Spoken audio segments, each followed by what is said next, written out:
할렐루야. 2025년 10월 1일 10월의 첫날 수요일 아침입니다. 성도들에게 찾아가는 말씀, 오늘은 신명기 26장의 말씀을 함께 묵상합니다. 음악의 장르 중에는 흑인 연가라는 장르가 있습니다. 미국의 흑인들이 만든 미국에서 기원이 되는 노래의 한 장르입니다. 구체적으로 말하자면 노예 신분을 가졌던 미국의 흑인들이 노예 시대에 만들어 부른 기독교적 내용을 지닌 민요라고 생각하시면 될 것 같습니다. 텍스트는 대부분 구약 성서에서 택하였고 현실의 괴로움으로부터의 해방을 바라는 그러한 내용을 가진 것이 바로 흑인 연가라는 장르입니다. 이 흑인 연가 가운데 가장 널리 알려진 곡 중에 하나가 Nobody Knows the Trouble I've Seen 이라는 노래인데요. 번역하면 내가 겪은 고통을 아무도 알지 못하네 라는 뜻입니다. 이 노래는 미국 남부의 흑인 노예들이 밭에서 혹은 고된 노동의 현장에서 부르던 영혼의 탄식이었습니다. 그들의 삶은 인간다운 대우조차 받지 못하는 억압과 고통으로 가득 차 있었습니다. 가족과 강압적으로 헤어져야 하고 자유 또한 그들에게는 존재하지 않았습니다. 미래에 대한 희망조차 보이지 않는 상황에서 그들은 이 노래를 부르며 눈물을 삼켰던 것입니다. 그런데 이 노래의 가사를 끝까지 들어보면 이런 배경 가운데 나올 수 없는 희망의 메시지가 보입니다. 이 노래의 가사는 이렇습니다. Nobody knows the trouble I've seen. Glory, 할렐루야. 아무도 내가 겪은 고통을 알지 못하네. 그러나 영광, 할렐루야. 고통과 눈물 속에서도 그들은 하나님을 바라보았습니다.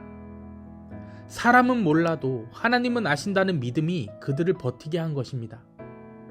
아무리 힘들어도 하나님은 나를 보시고 하나님은 나의 첫 열매 같은 이 작은 노래도 받아주신다라는 확신이 있었던 것입니다. 성경을 펼쳐보면 이 노래와 닮은 이스라엘의 이야기들을 발견할 수 있습니다.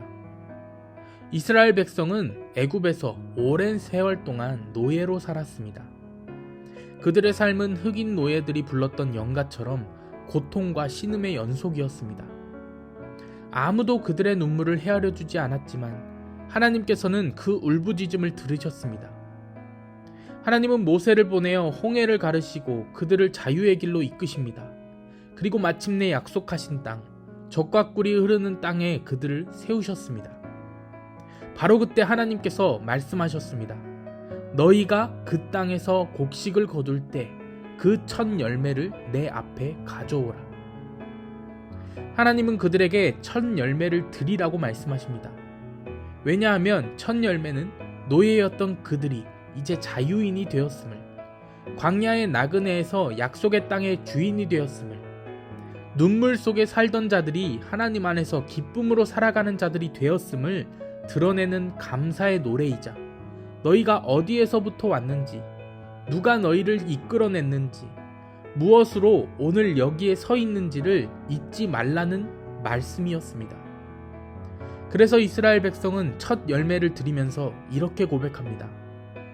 내 조상은 방랑하는 아람 사람이었으며 우리는 애굽에서 나그네 되었고 거기서 학대받으며 큰 민족이 되었습니다.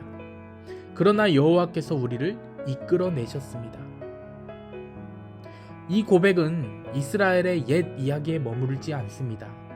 오늘을 사는 우리에게도 그대로 이어집니다. 우리도 각자 Nobody knows the trouble I've seen 이라고 고백할 만한 순간들을 지나왔습니다. 우리가 겪는 눈물, 우리가 지나온 길, 남들은 몰라도 하나님은 다 아십니다.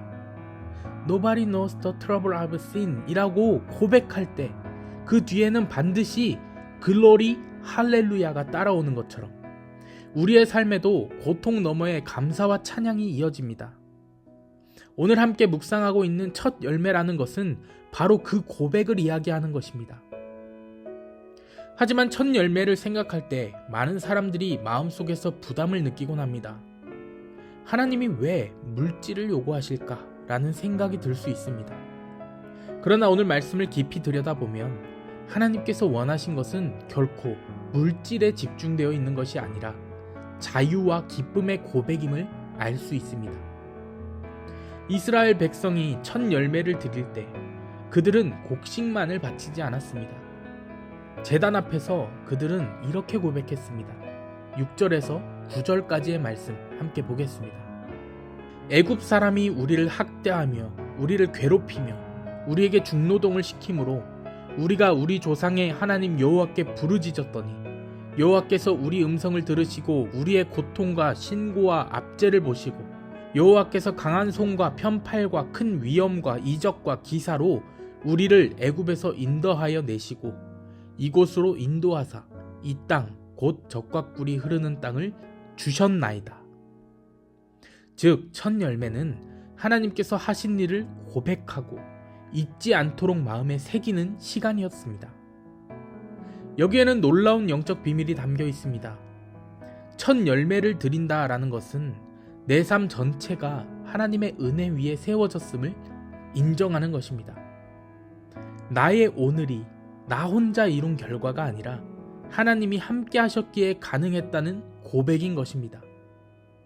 그렇기 때문에 첫 열매는 억지로 떼어드리는 것이 아니라 은혜를 기억하고 누리는 자유의 행위입니다. 사실 우리의 삶을 돌아보면 우리도 첫 열매와 같은 순간들을 이미 경험했고 경험하고 있습니다. 직장에서 받는 첫 월급이나 개업을 하고 벌게 된 첫 결산을 넘어서서 병원에서 의사의 손을 잡으며 감사함으로 눈물 흘렸던 시간, 외로움 속에서 누군가의 작은 위로에 다시 일어섰던 순간, 아무도 몰라줬지만 하나님이 길을 열어주신 경험, 그 모든 순간이 바로 첫 열매입니다. 첫 열매는 하나님이 주셨다는 증거이고 우리 삶에 심겨진 은혜의 흔적입니다.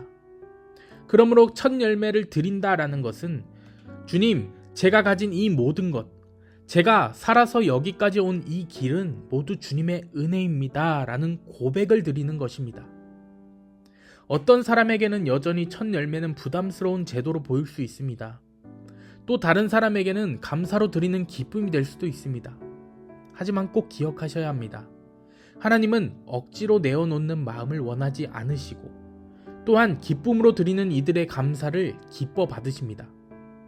중요한 것은 우리의 마음이 은혜를 기억하고 하나님 앞에 진실하게 서는 것입니다.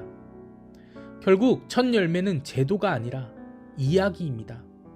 다시 말해서 하나님이 써주신 내 인생의 이야기가 바로 첫 열매를 통해 고백되어져야 한다는 것입니다. 고통 가운데 있던 나를 이끄신 하나님, 잃어버린 길에서 다시 세워주신 하나님, 눈물을 기쁨으로 바꿔주신 하나님을 기억하는 내 삶의 이야기, 그 이야기를 고백하는 것이 바로 첫 열매라는 것입니다. 그래서 첫 열매는 부담이 아니라 내 인생의 이야기를 써내려 가시는 주님의 은혜를 다시 확인하는 기쁨의 통로가 될 때 복이 되는 것입니다. 오늘 이 아침 우리의 삶에도 이런 첫 열매가 필요합니다. 그것이 물질이 될 수도 있고 시간이 될 수도 있으며 우리의 마음과 정성이 될 수도 있습니다. 중요한 것은 무엇을 드리느냐보다 왜 드리느냐입니다. 하나님 앞에서 주님, 제가 여기까지 온 것은 제 힘이 아니라 주님의 은혜입니다 라고 고백하는 순간 그것이 곧 하나님이 기뻐 받으시는 첫 열매가 됩니다. 더 이상 첫 열매를 두려워하지 마시기 바랍니다. 또 억지로 채워야 할 부담으로 여기지도 마시길 바랍니다. 오히려 하나님이 내 삶에 새겨주신 은혜를 다시 새기고 기억하는 기쁨이 되기를 축복합니다.